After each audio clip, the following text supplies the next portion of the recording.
Hey everyone, in regards to these asylum seeker claims, both the liberals and the conservatives definitely deserve lots of blame. There's plenty to go around, and yes, it should be placed squarely on the backs, on the shoulders of those who have made those decisions in recent years or recent times. Whether it's the conservatives looking to carry favor with their corporate counterparts who want to have cheap wage labor to keep wages stagnant in this country like they've been doing for decades now, or it's those on the left, such as the liberals, who are just doing it as a means to virtue signal and create a larger voter base for their party. Well, that's another thing actually with the lefties. A lot of them are very much part of that 1% wealthy elite that probably want to bring a lot of these immigrants or these asylum seekers in here to be good little serfs, slaves, and conformists to the leftist ideology, and maybe as an added benefit or bonus, become their nannies or caregivers as well.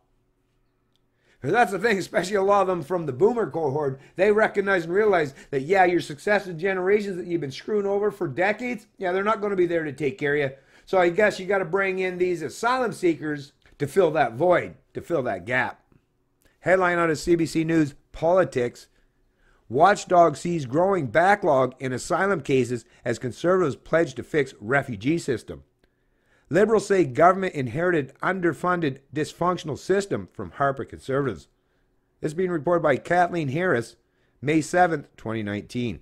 Canada's caseload of asylum seekers faces a mounting backlog with a processing system plagued by chronic delays and lax criminality checks, according to a new report from the federal spending watchdog. So you heard that, folks. Apparently even criminality or background checks doesn't even seem to be a priority for the federal liberals at this point. Blaming inefficient, dated, and rigid systems and protocols, the Auditor General of Canada forecasts even longer waits in the future for asylum seekers trying to find out if they will be deported or allowed to remain in the country. We project that if the number of new asylum claimants remains steady at around 50,000 per year, you heard that, folks, 50,000 per year. And these are asylum claimants. So these are most of those people that are pouring across the border, most of them from Quebec, but that's happening in Manitoba. It's happening across this country. But 50,000 a year, people that are crossing this border illegally. The wait time for protection decisions will increase to 5 years by 2024. More than double the current wait time, reads the report from Interim Auditor General Sylvain Ricard, released Tuesday. The audit of the refugee determination process was one of 5 audits conducted by the Auditor General. The other audits reported that the government is delivering dismal call center services to Canadians and that Mounties don't all have the equipment they need to stay safe in an active shooter situation. The asylum claim report finds the government isn't keeping up with the surge in people crossing into Canada from the U.S. outside official border points, mostly at Roxham Road in Quebec. About 40,000 people have crossed illegally in the last 2 years. Overall, the asylum situation has worsened since 2012 reforms were brought in to accelerate the determination and removal process. By the end of 2018, there were 71,380 claims waiting in the queue, and the expected wait time for a decision had climbed to 2 years. So remember, folks, if you're in this country illegally, let me point that out once again.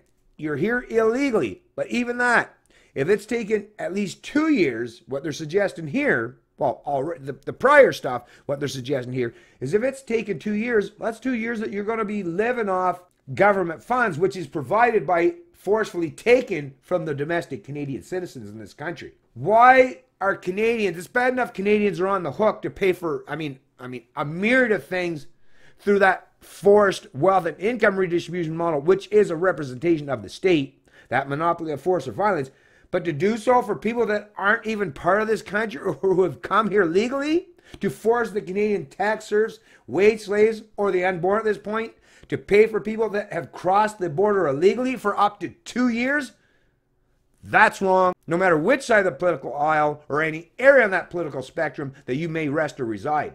And you know that's the case. The audit also flags security risk with the intake process. It reports that the Canada Border Services Agency and Immigration, Refugees and Citizenship Canada don't have quality assurance programs in place to ensure migrants' information is accurate and complete. So once again, we don't even know who these people are that are coming here, and we definitely know that there is, well, you know, those, the part of ISIS or Al Qaeda, they've said that they want to bring some of those people. Once again, I'm not trying to create any fear mongering or scare tactics, but I'm just pointing out a reality that yes, some of those who are representatives of ISIS or Islamist extremists are no doubt some of the people that are crossing that border illegally from the United States. They've admitted, they've said they want to bring terror to the West. And to think that they're not going to follow through with their threats, well, that makes you a very naive person as far as I'm concerned.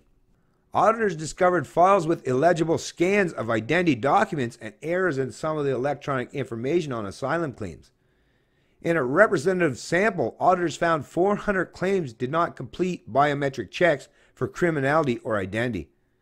Although these cases represent 0.5% of all claimants for whom criminality or identity checks were required, the checks are important for public safety and the integrity of the refugee determination system, the report reads. Neither organization systemically tracked whether a criminal records check was always completed because of poor data quality. Public Safety Minister Ralph Goodell said that as a result of the audit, CBSA officials checked all the files and found that no one had inadvertently slipped through the cracks. He downplayed any potential risk, noting the errors were found in just 0.2% of cases. They have taken steps to make sure, by way of proper protocol, that doesn't happen again, he said. And we thank the Auditor General for bringing forward the issue.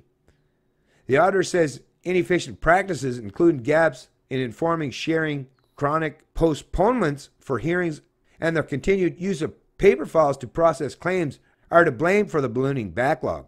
CBSA, IRCC, and the Immigration and Refugee Board of Canada agrees with the findings, saying they intend to explore and recommend new ways to meet growing numbers and needs.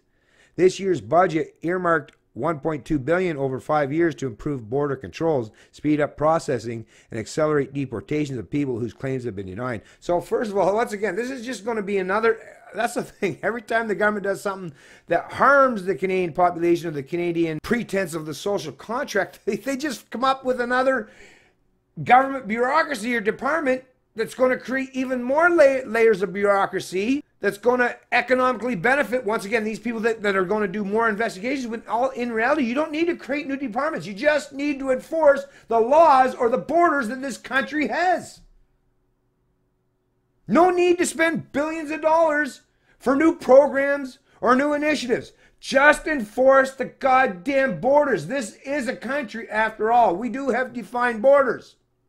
And nobody should have the ability to just walk across them anytime they see fit and then be able to live off the Canadian tax serf or the wage slaves in this country for years on end. Anyways, folks, I'm not going to read any more from this article. I'll place a link to it in the description of the video below. But basically what they're trying, I'm just going to wrap this up real quick, is what they're suggesting is wait times for these people could be expanded to the tune of double of this. So 2 to 2.5, so up to 5 years.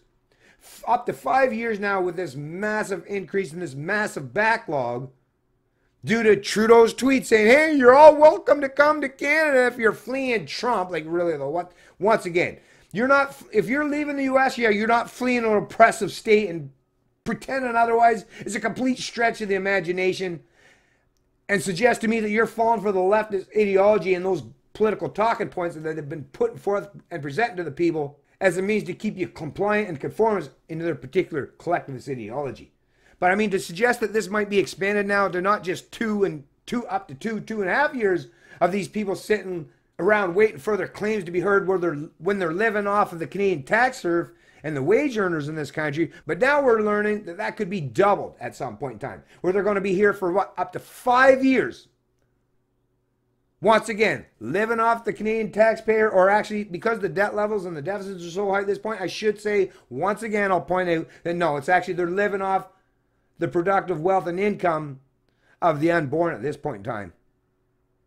Which, as far as I'm concerned, is about as immoral as you could possibly get, because it seeks to harm and hinder the productive capacity or capabilities of those who haven't had any decision or any say in the matter.